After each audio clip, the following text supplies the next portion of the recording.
Recording. Recording in progress. Excellent. I'm so glad we can be here. I've got a fun practice for us that involves the wall. And so really all you need is a little space of clear wall that you can practice. And we won't be doing everything on the wall today. But some of the stuff we're doing on the wall, I want to explain why. I'm really excited to offer some other ways to get into hamstring stretching and quadricep stretching for those of us that are really tight. Because I find that, for example, trying to be in forward fold, it's a lot. You know, I always say bend your knees. I get a block. I say you can use a chair, but man, it can be a lot of stretch and hard to relax into. Quadricep stretch. I know a lot of people that when they go to try and get a hold of that ankle, ooh, that hamstring cramps up. Why? Because in order for the partnering muscles to group, in order to work together, for this guy, excuse me, to stretch enough to bend the knee, this has to contract. And if this is resisting, you can imagine that this guy has to work harder, and cramp. Or I know people who, once they get a hold of it, it bothers their knee joints, for example. Psoas and hip flexor stretch is another thing that is really important. We modern humans, I think, are way too tight in our front line. You know, whether it's just from sitting a lot, or that when we're standing, a lot of people, I invite you this whole week, start looking around you in the grocery store, try and figure out what percentage of people are actually upright versus either hinged a little and or head forward. And I would suggest a very small percentage of people are upright. I have to remind myself all the time, root and rise, push the earth away, right? Like, and then the challenge is very often then people go like this, you know, oh, shoulders back. And if you're already hinged forward, we go shoulders back. Now I've got all this other misalignment and it's not good on our bodies, right? So I'm forever trying to think of ways to get into these body parts and stretch them in a way that is nourishing and doesn't cost us and isn't hard. You know, because for me, and I'm looser, I'm tighter than some of you and I'm looser than some of you. For me, even getting into, you know, reclining pigeon and holding that knee and that leg, it's harder to relax into the stretch and breathe into it because I'm doing all this core and shoulder and arm work just to hold the blooming leg. So I'm excited because we're doing a wall version of that today. And I'm not assuming that every single one of you is going to go like, oh my God, this is amazing. I'm going to do it this way from now on, or I'm going to do it every day at home. But I'm betting that at least some of you will find a better version of things and that maybe you'll be inclined to integrate this. Being against the wall with your legs up, which is actually where we're going to start, can be extremely therapeutic. It's really great for people who have circulation challenges, maybe get those kind of swollen ankles a little bit, maybe your heart is not quite circulating things as well as it should, or you've just had a really long day on your feet or whatever it might be. Any kind of inversion can be so helpful for us. And so this is an inversion that doesn't require effort, unlike, say, a shoulder stand or a downward facing dog even, right? So that's kind of what we're up to today. And occasionally you might accidentally have your foot touch someone else's foot. We're moving slow, so no one will get hurt in the making of this movie. I think we're fine. But I really ask you to take good care of your body and to speak up if what I'm offering isn't jiving with you. If you're like, I can't find a good version of this, please speak up, because I guarantee what I then offer will probably help someone else in the room too. So no stoicism here, okay, folks? All right, cool. So we're gonna come down onto our back body with your feet towards the wall, but actually here's how I recommend you're gonna have an entry point and a dismount, okay? Your entry point, the easiest thing I have found, and maybe we all put our right hip to the wall. I'm putting my left just because I can see you. Put your right hip to the wall and then swivel up. And even then you might have to scoochy scooch to get your butt all the way to the wall. Your butt doesn't have to be all the way to the wall. So if you do get it to the wall and having your legs straight up is just like, oh wow, that's too much of a hamstring stretch, then feel free to scooch away. Yeah, so I'm gonna have you start with them straight up for just a moment to get settled, and then ever so slowly, go ahead and take them wide go ahead and take them wide in a straddle, very slowly. I know scooching on the mat is no easy task. I made it sound like, oh, no big deal, just scooch. But you've done well. So you're taking your legs wide in that straddle position. And I want you to just notice as you hang out and breathe, is there an opportunity to let that shape progress? And I'm gonna just briefly scan the room so that my folks who will watch this video later get a sense of what we're doing. Yeah. What do you think, you guys? Anybody finding something pretty comfy? Yeah, get in touch with that tight inner thigh area. Yeah. Which really participates in our hips getting tight and crunchy. Yeah.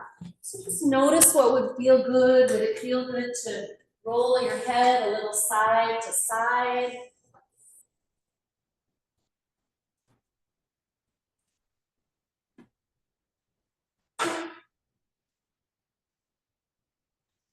What would it be like to kind of point and flex your feet a moment? And I know it's kind of hard to roll your ankles when you're on the wall. Yeah. Oh, you don't? Okay, I thought it would feel good. Thank you.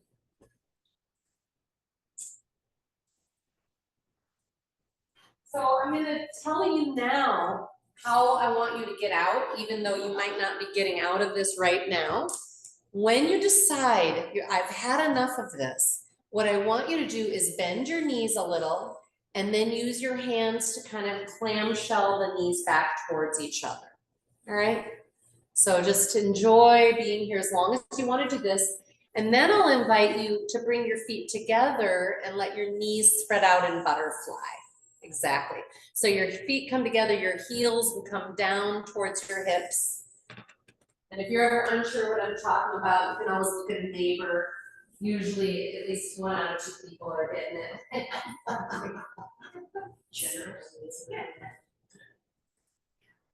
And again, never hesitate if you're like, hey, I think this would feel good if I was just a little further out from the wall. By all means, go for it. If it feels of interest to you, you could take your hands and just kind of one at a time, sort of lightly press your knee towards the wall. And again, I love this because when we do this seated, generally people's spines are not in neutral. Right now, your spine's in neutral, your low back is supported. Yeah.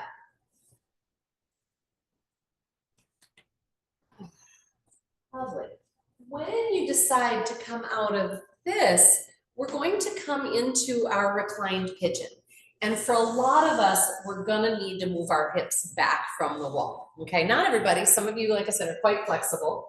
The way a reclined pigeon works is you're gonna slide, let's all do the same foot, put your left foot flat on the wall, kind of as high as you can while getting the sole of the foot flat. And see if in that position, you're able to comfortably bring your right ankle onto your left thigh, just like we do when we're laying down.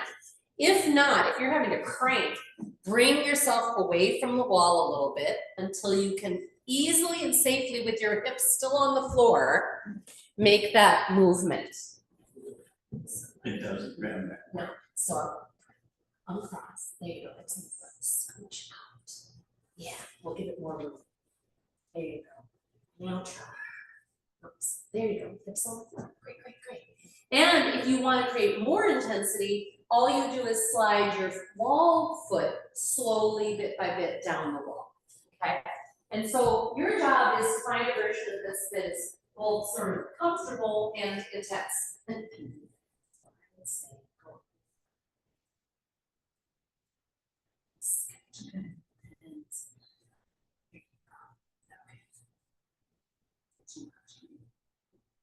Good. And again, if you want more intensity, just slide that foot down. Here, just like when we're doing the version without the wall, if you want to kind of tilt a little towards that left side, you will get a different version of the stretch, right? It should kind of move a little bit more maybe into that right glute and so on. Again, this should be a position that you can receive the stretch. You can soften around it, you can breathe into it. If not, you're doing too big of a stretch, too deep of an angle. Again, you would either need to let your wall foot go up a little or let your hips come away from the wall and then also the foot, right? So it's a little negotiation, but do you guys see how you can kind of relax into it in a different way? Yeah, it's nice. When you're ready to come out, always slow exit. You can use your hands to assist. Yeah, some people are taking that released leg and flexing and pointing and rolling. Love it. And in your own time, with the sole of the right foot, and again, you start with your foot as high on the wall as you can with the sole of the foot connecting. Then cross that left ankle onto that right thigh. You got it. Heel flexed will help protect the knee joint, so always keep that flexion. And I forgot to offer this, but often we'll like play with wagging that knee a little bit, kind of towards you and away. And then notice, are you at a lovely edge where some evolution is happening that you can relax into? Do you need to take your wall foot further down to create that edge? And again, deep, deep breaths.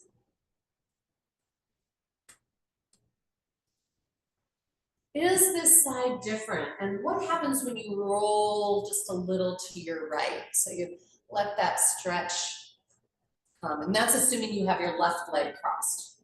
By the way, if you're still on your right leg, you're rolling a little to the left.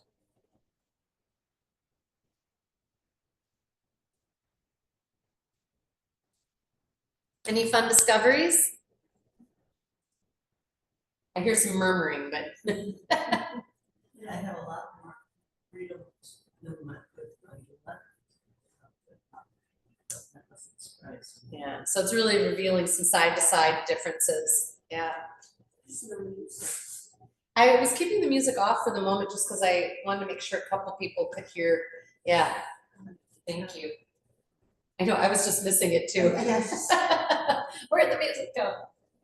I just know the AC can be kind of loud, and I know for some people hearing in here can be a challenge. So whenever you feel ready to come out, again, you slowly help that release. And I have found the easiest way for your total dismount here is let's all roll to the right into embryo pose. If you don't have anyone near you, you can roll whichever direction you please. Yeah. And taking a couple of breaths there before choosing to kind of help yourself up. And we're gonna come on to hands and knees for cow-cat. I know you guys know what that looks like. Right. So one of the benefits that I get from cow pose is I can really feel a nice stretch in my front line. And depending on what I was doing maybe the day before, like if I was doing a lot of massages and getting really like sore and tight in the front, I can really feel those muscles that were working. Sometimes it might be not my abdominal muscles so much, but maybe if I've been under a bunch of stress, I might really feel some stretch up into kind of the diaphragm and that kind of upper digestive area. If you're feeling zero stretch, I would recommend make sure, A, that you're holding in that position until you have gathered every bit of inhale. Last sips are what will stretch you. And making sure that you're in active reach. So I'm not collapsing my body, I'm reaching tailbone back and drawing the heart forward. When you're ready, of course, in your cat back, similarly, feel free to hold during the whole exhale, but also make little minute adjustments to find the best stretch. Sometimes it's kind of wagging the ribs one direction. Sometimes I like looking out also over the shoulder. And that can feel amazing. Because I will say, in addition to the front body being tight, our side bodies usually are too, and we're kind of oblivious to it. So the next time you've completed your cat back, stay in what I call stable table, meaning your core is there. You should be able to clap theoretically. And we're going to then just raise right hand and left knee a little off the floor And I'm gonna invite you to take a couple of breaths just with that, without extending the limbs, just hovering with the hand and the knee. And then slowly return, notice what all four limbs supporting feels like, and then slowly raise left hand, right knee. I'm wanting you to do this without the extension and hold, because I want you to notice, are you collapsing at all through one shoulder or hip? Are you tightening in your neck unnecessarily? Are you breathing? If this gets to be too much on wrists, remember you can go to fists, that's totally a good solution. Next time we're moving our right hand, left leg, I'm gonna invite you to do the hover, then slowly extend and hold. Now, I'm hoping that maybe you can get so much upward lift in your core that you can lift your left hand. And if you're like, no way, try it. And slowly come back. We'll do the same on the other side. Inhale, extend left hand, right leg. Try to get your leg karate chop straight. How do I usually use that for the arm? You know what I mean? Arm kicking straight. Let's put it that way. Go ahead. Again, notice, can you release that floor hand? Yeah. I love it. Isn't it great when you surprise yourself? That's awesome. Slowly come on back. So give those wrists a little love. We're going to come back to that.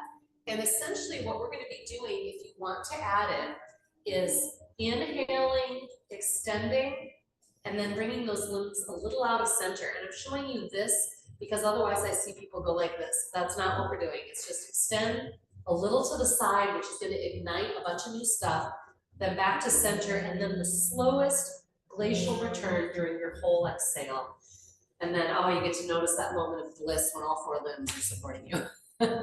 So as you're ready, slowly inhale, extend right arm, left leg, heel flexed, both limbs are straight. Take it a little to the side if you want to, and then slowly back and down towards table. And continuing, let breath initiate movement. Inhaling, extending, asking, is there more? And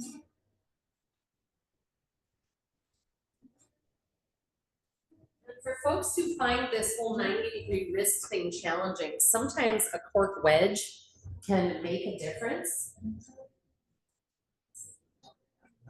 Yeah, might be enough. Anyone else want to try a cork wedge? And you can have your whole hand on the cork wedge or your kind of fingertips off the dig. Yeah.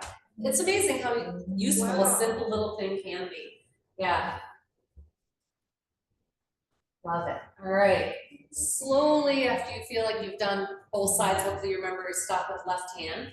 Then settle back into your child's pose a moment. Just take those knees wide, wiggle those hips on back. If your knees don't like child's pose, you could settle onto your belly or ragdoll, just getting a nice stretch through the back.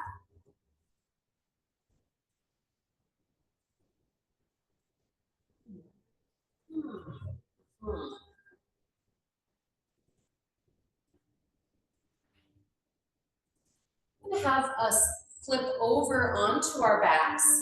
We're going to, after that, be coming with our feet to the wall again. So I would just roll on your back with your head towards the center of the room, feet towards the wall, but not on the wall, because we're actually going to just do a little bit of bridge work for a moment. Reminder, of course, that you can add the block between the knees. That can make a wonderful difference in your muscles that are doing the job, right? So in that straddle stretch, we felt that inner thigh groin area. In this pose, we'd love to be working that area. We really want to activate. So as you're ready, with or without the block, I sometimes use an imaginary one, but raising your hips up, asking, is there more?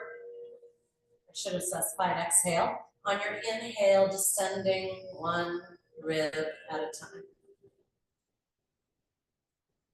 What I find about doing this slow, please continue, exhale and rise, inhale, descend, is that on the inhale with that slow descent, I can feel both an ignition and a release of a lot of the muscles around that kind of cervical and even into the lumbar spine. I've even had little clunks happen as my hips have been lowering, which is a great indication that some tension released. So isn't it fascinating that sometimes in order to release tension, the best thing we can do is actually use those muscles, is tighten them or activate them and let them then release. If you're taking on any tension in the back of the neck, please notice and lift the chin up and back a little bit to restore that curve.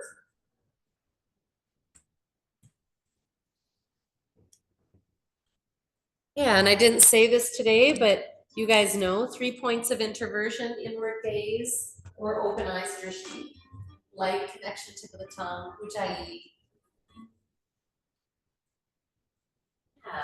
The next time you're up, I'm going to invite you to do the foot hover. So you might want to take your block out, raise those hips, and the foot hover is a slight movement. Literally just hover one foot about an inch off the floor and notice.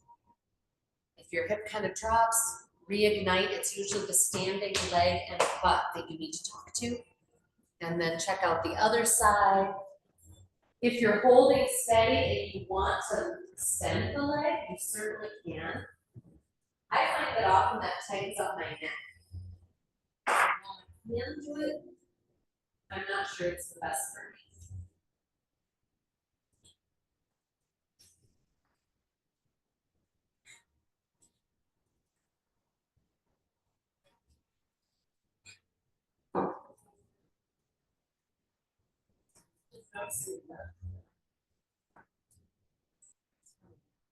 When you feel complete with this experiment, come on down, bring your knees to belly, and we're gonna go right into a spinal twist. So we'll all take our legs to the right, again, unless it's more convenient in your location to go to your left.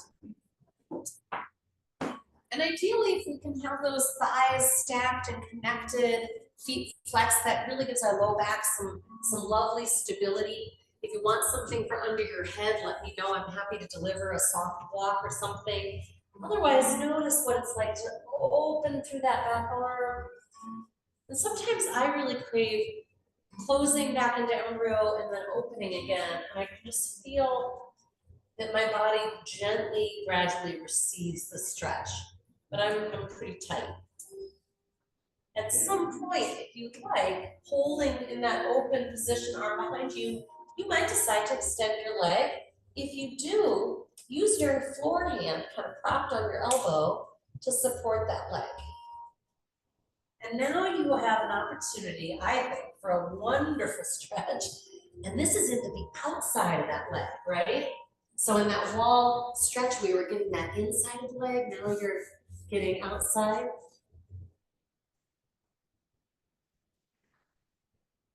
Breath is the change agent. So make sure you're breathing in to whatever you're finding. And of course, when you're complete, it's your timing, but I like coming back to embryo and then kind of scooching or rolling to the other side. But if you want to instead just counterbalance your thighs to the other side, you could do it that way too. One of the most important things we can do in spinal twisting is really accentuate deep breath. And if we're not doing that, our inhale will tend to be pretty shallow. But if we do it, what's fun is that inhale will tend to bring us a little out of the twist, and then the exhale, we can settle deeper. It's the coolest thing.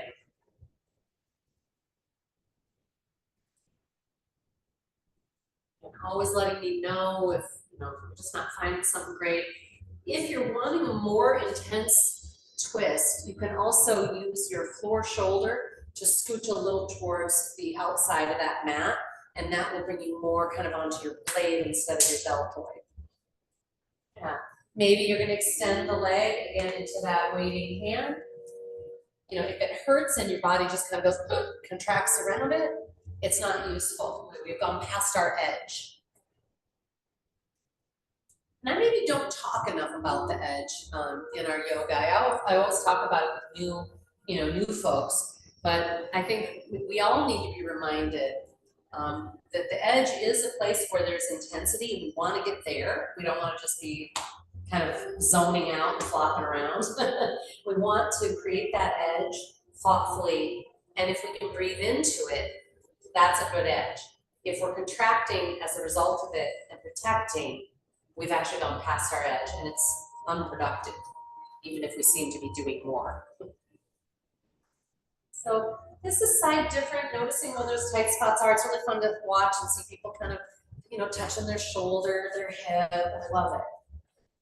When you feel complete, coming slowly out into your embryo pose, take a couple breaths there, and then I'll talk you through our next adventure, which I'm hopeful you will really like. For real, so as we're making our way there, what I will say is that this is much easier done without being on the mat in general, because you're going to be on your front body and you're going to be trying to get your knees all the way to the wall, and it's easier to just slide. So if you want to just get up, pull your mat out maybe a couple of feet, you know, you'd still have it under your elbows, but you'd have your kind of hips and knees free to slide back to the wall. Okay, so this is our starting position. I have had a couple of people get hamstring cramp almost immediately just being here. You're too tight. Those quadriceps are freaking out just about being at a 90-degree angle, but it happens. So come out, do what you got to do. But what we're going to be doing is essentially stretching that front line. And I want to find a way to do it that doesn't bother neck and shoulders. And that's been kind of a challenge for some people, not everybody. So what I recommend is kind of a diamond shape for the arms. In other words, I'm not taking my arms out. I'm not doing a cobra, etc. I've got my arms flat and in contact from the elbow to the hand on the floor.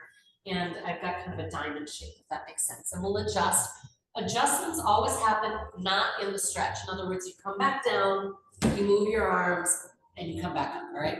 So as you're ready, resting on the forehead, anchor the pelvis. So you're squeezing down to connect the pubic bone and hip bones. And then as you're ready, you're going to inhale, extend forward through the heart, and then apply a bit of a push down through the forearms to see if you can raise the sternum a little higher. And you're going to hang out and breathe. If you're getting like zero stretch down that front line anywhere, return towards the floor, bring your hands closer to you, come back up, and then walk your elbows in a little bit. So it's just a little scooch of the elbows in, and from there you should be able to support a deeper curve. I want you to take maybe 3 or 4 breaths in the stretch. And then slowly come out. And it might feel good to rock the hips. You can just rock, rock, rock. You can windshield wiper the lower legs. Everything's slow, right? Because you don't want to be flinging weight around. So before we move on, any noticings, any questions? But the IT affects this because I can feel it here. You're feeling it in the IT band in that stretch. Boy, it sure could, because what I do know is IT band really affects hip and knee. I've had people who thought they needed like a knee replacement because it hurt so bad, and it was just the IT band pulling. If the IT band's pulling significantly enough, it could freak out quadricep, everybody around it. Yeah, that seems IT bandage. Yeah. Ah, interesting. So it'll be interesting to see what happens in this next stretch. And never do anything that hurts the joint, right? So basically staying where you are, you're going to take one knee out in a frog stretch such that your heel arrives on the wall at the baseboard. And ideally your heel is straight down from the knee. Yep, and I'm just showing what that looks like. So you want to bring your knee higher up towards your waist and let the sole of your foot touch the baseboard. You've got it, Kathleen. Yep. And Denise, you've got it right there. You've got it. Lisa, you could bring your heel in a little more towards your body so that it's directly back from your knee. Which one? Your right heel. Yep. You're looking for a 90-degree angle in that frog knee, right? So I'm just inviting you as possible to make changes to get that 90-degree angle. And you're now going to do that same extension. And we have really different bodies, and some of us are gonna be higher or lower. Some of us are gonna feel a stretch in the frog leg, some are gonna feel it maybe in the psoas of the wall leg. And again, I'm here if you've got questions and you're just like, I'm not finding it, or hey, is this normal? But the breath is the biggie here. If you can push breath down into your belly, create a big bun. How much you want to bend the knee? What's that? How much you want the knee bent? No, where you had it just now. Like this? Yep, you've got it right there. Nope, that's too much. Go back out. Okay. Yeah, right about there, somewhere in there. Yeah, great. Perfect. You bet. What do you say, guys? What do you think? You have to get high to get that stretch. And there's nothing wrong with going high unless you're feeling compression in the low back. And I just want you to be very, very careful about that. Because, you know, by the way, it may be that you don't need a stretch, right? There are a couple of you I'm thinking about, Janelle, Marielle, you may not need a stretch in this part of your body. Let's find the other side. Again, all slow movements. Literally the only ever time I got injured at yoga was at the end of a yoga class. This is when I first started teaching. And I was done teaching and I flopped into a straddle and something went ping. I was just doing that to like sit and talk to people. Totally tore something in there. It took me a year to recover. It was horrible. No, fast dismounts. All right. So one of the greatest values I think to this stretch is getting to notice the side to side difference. And what I'll tell you is if you have one side that is overly tight in the hip flexors and or psoas, it can really wreak havoc with low back, as well as other things, hips and so on. Oh, interesting. So Barb, do you mind if I show you on camera? Barb is doing an interesting adaptation that I've never tried. So she's got her right shin up the wall, left leg in frog, and she's taking her right arm, extending it forward and to the left of the center line. Nice. And this is, again, a really cool supported version of a kind of standing thing that we have done like that. Thank you so much for that. Yeah. When you are done with all of this fun adventuring, the best way to come out of this is not to try and come up. Bring your torso down and roll out of your scenario. I suppose we should all roll to the left, maybe, so we don't hit each other. Yeah, take a moment on your back, and in fact, you could even just scooch so that you have enough room to lay flat if that's easy. And when we are talking, by the way, to our psoas, which is again I believe it is the longest muscle in the body. It connects here in and around the hip bones and travels through and attaches here at the kind of the bra strap line. And it is often called our fight or flight muscle. It's what allows us to contract, to flee, to fight, what have you. And so there's a deep tie-in with the nervous system when we breathe into that space and we allow it to soften. There's also a potential message to our deeper self. I am safe, I am whole, I am well. So let's come into a few sighing breaths to affirm that. Inhaling slow, deep and wide. And again, you can be rolling the head side to side, whatever you think could be yummy.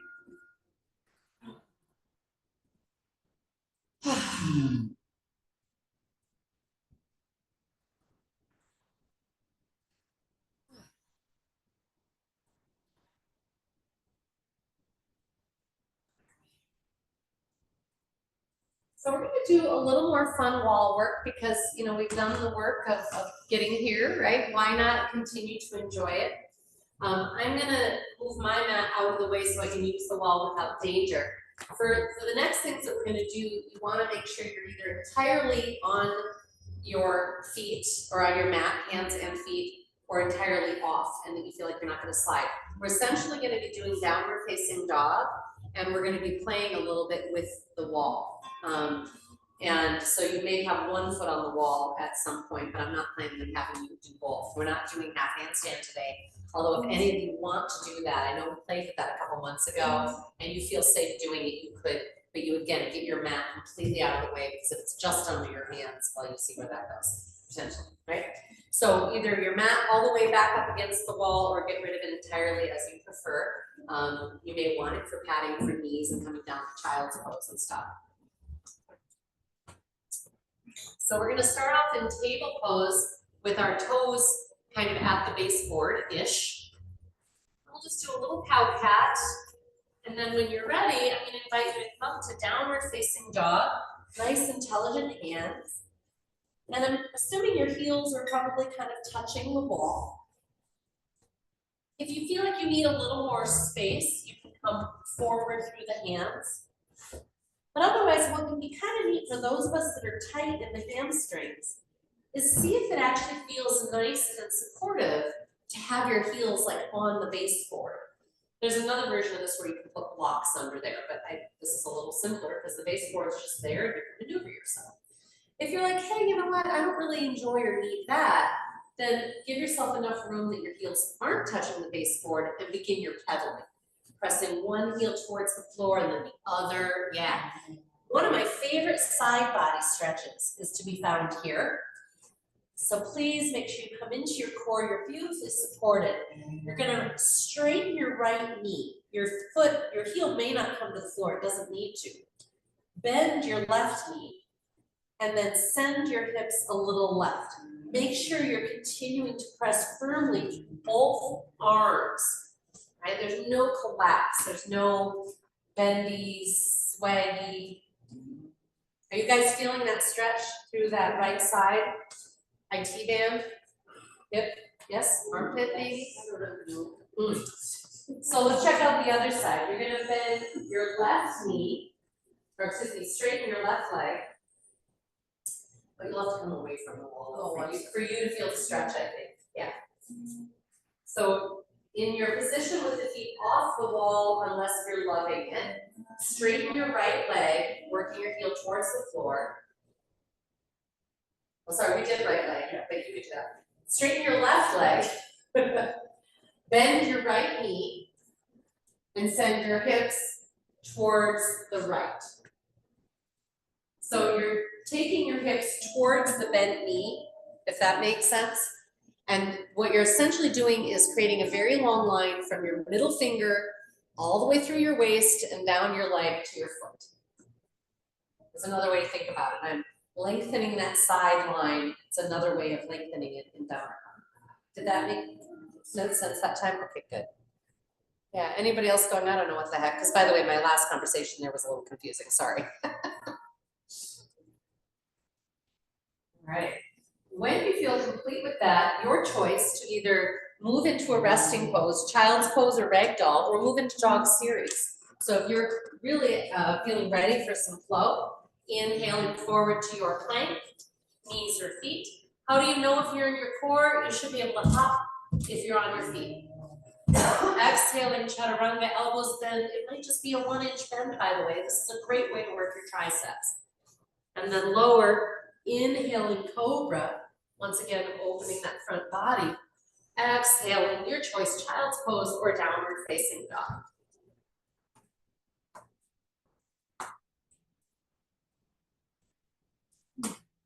Nice, and we're gonna be coming to standing. So you might walk your hands back to your feet and find a little ragdoll moment. Take all the time you like.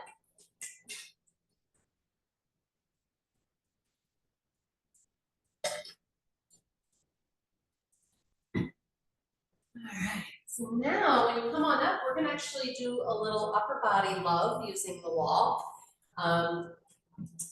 I do this stretch almost every morning because I need it so much from all the, again, forward in front of my body. I need to be able to stretch this entire line through pectorals, bicep, even into the forearms. Those of you who've done like flexing through the hand and then have noticed like the pull at your elbow, etc., this can be helpful to get that whole line. So people are different in terms of which version of this feels the best. I encourage you to explore what I think of as the whole clock. So my back arm is gonna be doing from like noon to 3 in exploration, but always make your adjustment when you're not in this stretch, right? So you return to not intensity, move your arm, create intensity. And what you should never feel is a pull right at the joint. So if you feel something right here at the attachment points for like bicep and stuff, you need to see if you can adjust your ankle and get there a different way. One reason that sometimes happens for people is that instead of anchoring the shoulder and then deepening the stretch like so, people collapse through it. They kind of collapse their joint forward. So if you can start with a nicely anchored joint and always an athletic stance, and then you create the stretch by rotating to the left in this case and a little away from the wall, okay? So try to get to the middle here where most people can see me. So if you start by facing the wall with your feet, plant your left hand, shoulders are down. Take that right arm to your right 90 degrees. We'll start at 3 o'clock. Excuse me. Then rotate your left foot. So you're coming into a little bit of like a miniature warrior stance, warrior 2. Take a nice long inhale, make sure both shoulders are anchored. Exhale, rotate your chest towards that left hand. And breathe. And if you're wanting to create more intensity in this shape, you can see if you need to maybe move your feet and your body slightly closer to the wall. But it's almost always the breath that really will take you to that edge. And again, if you want to change your angle, rotate your chest back towards the wall, move your hand up a little bit, maybe you're now at 1 or 2, and you're returning into your rotation into the stretch. So left hand being on the wall really helps create a supportive environment and safe. And I've got it like I'm doing a push-up. So yeah, exactly, we've got it. Fingerprints. Are you guys getting something? Good, good, good. And again, you're making those little adjustments without being in the depth of the stretch. Always also an athletic stance, a little knee bend. I'm happy to see that. And as you're ready, you will adjust again or come out. There is one other version with the arm in like a half a cactus or cactus arm that is said to go more deeply to pectoral muscles. So if that kind of tends to be your issue, you could also play with that. Again, I'm not assuming that your body wants or needs every single one of these. My hope is that we each discover, ooh, that's the one. I need that one. That's a good idea. So you turn your feet back towards the wall, and you're gonna bring, let's do it this way. Bring both hands onto the wall like so. Like you're gonna do a push-up against the wall, okay? That's our starting position. Then as you're ready, you're going to rotate your right foot, so it's now parallel with the wall. Reach your left arm out behind you. Okay. And you begin that process of breathing and rotating that torso away. The breath is key here. Don't neglect that, please.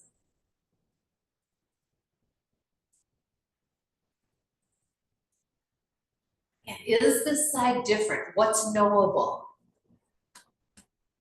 Is there anybody who's just not getting stretches here and you're like, I don't get it? Everybody's getting something. Again, having the knees a little bent is really helpful. It's going to give you the ability to subtly find the right angle. One of my things I've discovered is that when I get into the position where the back arm is kind of closer towards noon, if I kind of drop my hips a little bit, that gives me some of that stretch I need. So it's not just like pressing the chest towards the wall, but more sinking through the hips. And again, you can also play with the cactus arm if that appeals.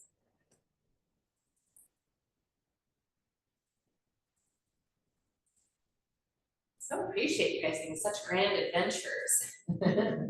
There is also a wall version of puppy stretch. So when you're done with both of those, if you're interested, you can take both arms up, just walk your feet out a little bit, again, shoulders anchored, and just send your hips away and your head and chest towards the wall. And often I'll kind of, if my head touches the wall, and I take a big inhale, it will demand that my head kind of come away from the wall and then back towards it, right? Like almost all of these should be undulating because of the breath.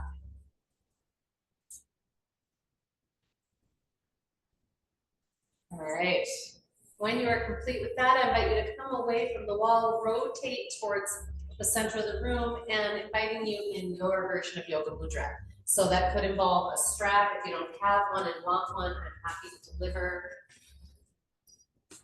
Yeah, sometimes just having your hands even a couple inches apart can make a big, big difference.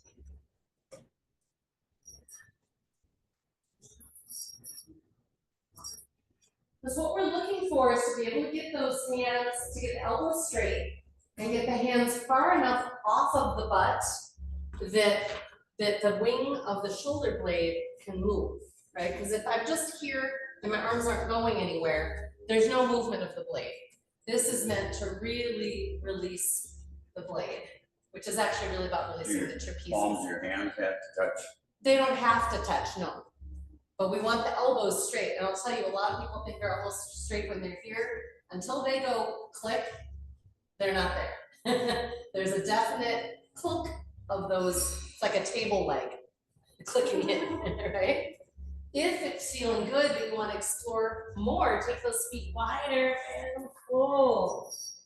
All of these very slow movements, because you've got a lot of intricate nerve connections and stuff through that trapezius and neck area. So no flinging yourself around.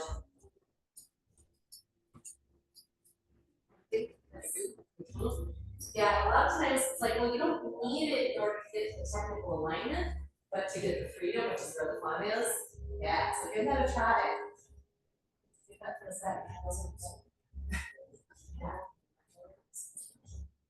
It's gonna need that shoulder blade sandwich. And then you can pump your hands back to your butt and up, or any little movement, however much. And releasing, come on, up, let it go. And let's bring our arms around into our opposite, our thread the needle. Yeah. Thread the needle too. We want the shoulder down in the joint, that other hand at the elbow. And make it organic, use your breath. Maybe it's tilting down a little to one side. When I do this and I kind of move my head away from that shoulder, I can feel wonderful stretch all around that blade. You know, kind of those areas where you wish someone would take their thumb and give you a massage. I would say yoga is a massage you give yourself, right? So empowering, you know, not just be a hurting unit, but to be like, oh, I can get into that.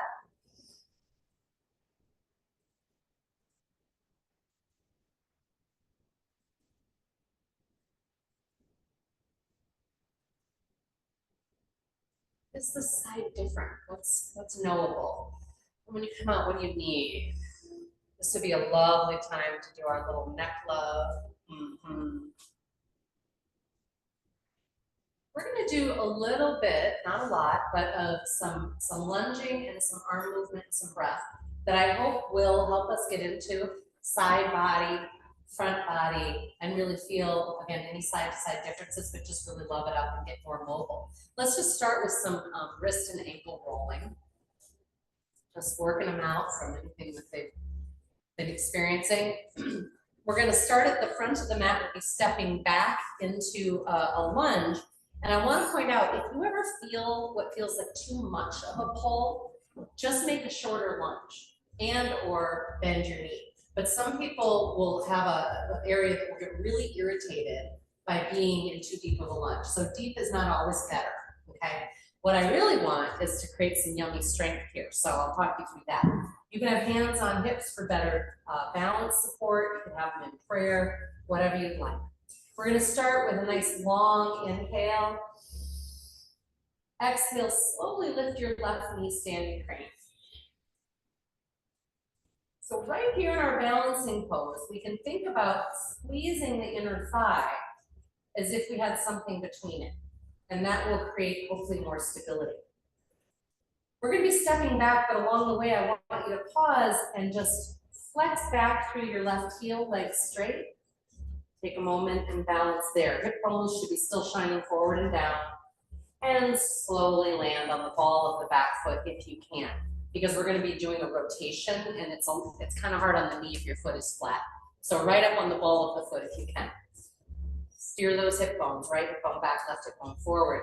Let's sweep up and reach. On your exhale, you're gonna rotate right and just slice open. Let's inhale, center again. Exhale, rotate right, slice open, and maybe you want to look back out over your back hand. Let's do that one more time. I know it's a balance challenge to send your vision somewhere. Nice. And inhaling back up.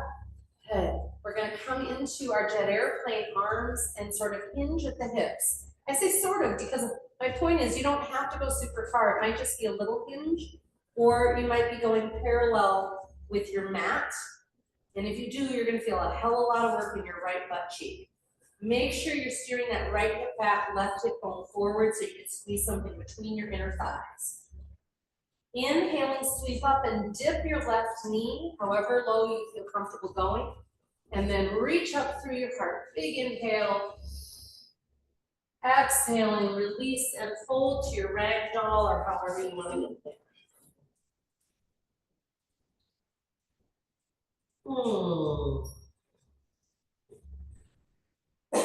On your inhale, sit to chair and then root and rise. So when we're doing any kind of back bendy stuff, when I'm saying lifting through the heart, remember you really are just lifting up. You're not leaning back because that will put pressure in that low back. And if looking up bothers your neck, just keep your head neutral, but reach up through the ribs. Let's find the other side. Nice long inhale. Squeeze those inner thighs like you have something imaginary that you're gonna keep there. And then exhaling, we'll raise that right knee, standing crane. A full breath, balancing here. We're gonna extend that right leg and hold. Up to you how deeply you want to hinge in this hold. Nice long back of the neck. Slowly connect into your crescent lunge. And again, your choice of how deep of a knee bend or whatever it might be. Inhale, reaching up. Is there more? Exhaling, belly to spine, rotating left and opening those arms. So ideally my arms are just staying beautifully to each side of me. I'm not cranking it, trying to get behind. Inhaling, center. If you're wobbling at all, give a special level of attention to that front big toe. Rooting and anchoring. Even though you're not looking at it, you can see it with your mind's eye.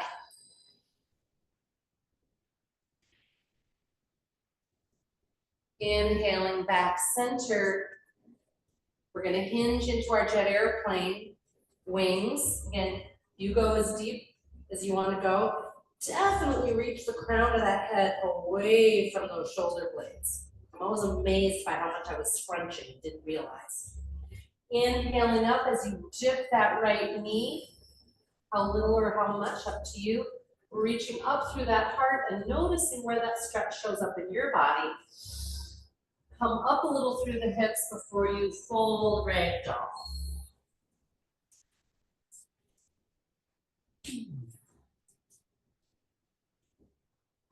On your inhale, sit to chair before rooting and rising. Is there more? Inhale, exhaling, prayer hands. So again, I'm not assuming everybody felt intense stuff through hip flexors or psoas, but I'm curious, did anybody find kind of a stretch in one of those two places there? Yes? Seeing a lot of yes? Yeah, so isn't that amazing that in jet airplane thing, the work in the standing hip is like, ooh. Yeah, I love that. It's kind of an adaptation of Warrior 3. It's kind of fun. We're gonna do one more thing standing before I invite you all to come back onto your mat, and we're gonna do a little block under the sacral joints, and then resting, whatever position you want. It might be legs back up the wall if you wanna hang out there again. So lastly is actually the standing version in a way of what Barb was showing us when we were in that wall thing, of where you're taking that arm, past the center line. So the way that you could do it just standing, obviously, this is just a nice side body stretch. But what we're adding is by taking one leg back, and again, you don't have to go back very far, but then taking the arm and reaching away, so that I'm accentuating that side line from that back of the foot through the hand, kind of like we did in that downward dog stretch as well. And what I recommend is just making sure you're not collapsing, but you're more reaching along, and then keep reaching along past that center line of the ceiling, where your head would be at the ceiling, and breathe, and then return, okay? So you can do it however you want, but it's one leg back, and then the arm that matches that leg goes past the center line. We breathe and notice. I know balance can be fun with all that. You guys are looking good. And then, of course, the other side.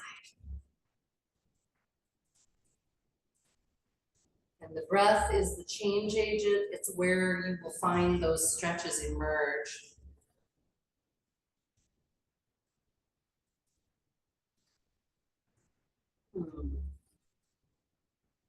You come on out, notice please what would feel good. Do you need a little rag doll? Is there a flow that you're craving, etc.? And then in your own time, inviting you to your mat, raising the hips, placing that block under the sacral triangle. I've got these squishy ones, if anybody's wanting one of those instead of the cord, which I know can be a little on the firm side.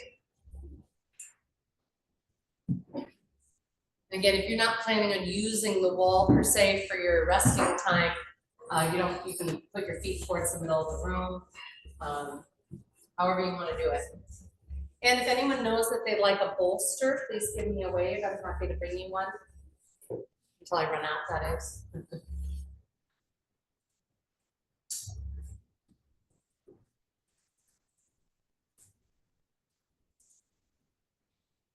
Yeah, so when we place that block under the sacral triangle, we definitely want it down enough that we're not feeling it at all in the low back. And that when you go to straighten your legs, if you do that version, right, there's the bent knee version and then just legs straight and draping. You don't want to feel that your pelvis is kind of dumping down. You want to feel that you're perfectly supported up, kind of at the fulcrum with that block. So if you're feeling kind of a dump when you straighten your legs, you just have to move the block down a little. It might be a half an inch. And again, if anybody's experiencing like uncomfortable pressure back there, switching to a soft block sometimes makes the difference.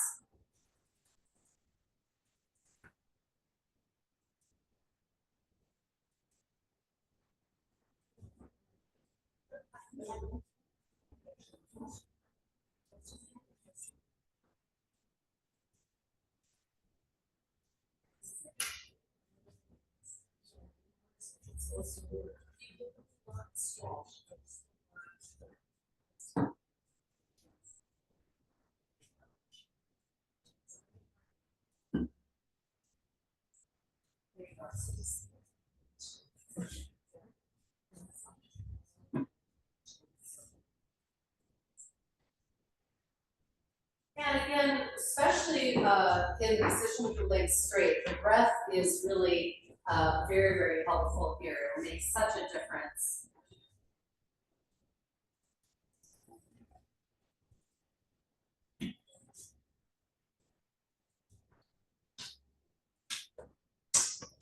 Yeah, I've had a lot of runners and gardeners really appreciate this supported stretch with the block. It's can be such a wonderful way to get into that whole hip girdle and low back and invite things to kind of rearrange.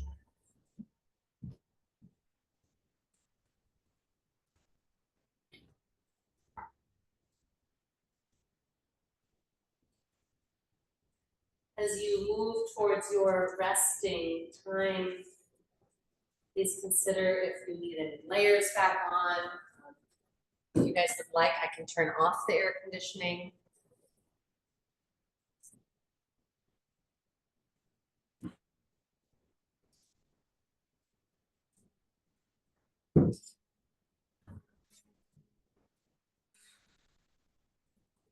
We often say that this is the most important part of your yoga, where your body and being gets to integrate everything that we've done.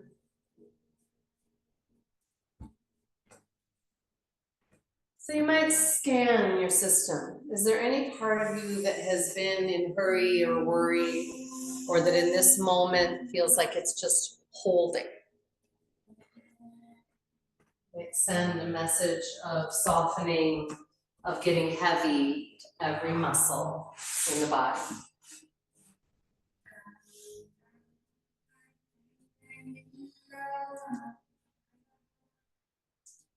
Each exhale sinking a little more deeply down and down and down.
Begin to slowly expand your breath.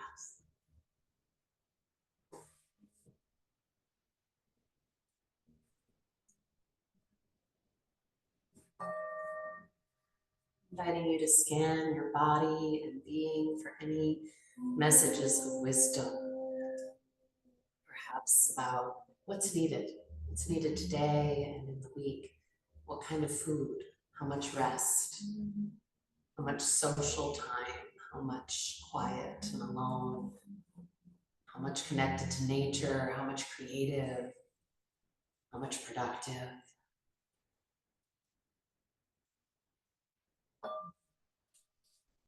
Om Shanti Shanti. Om peace, peace. Namaste.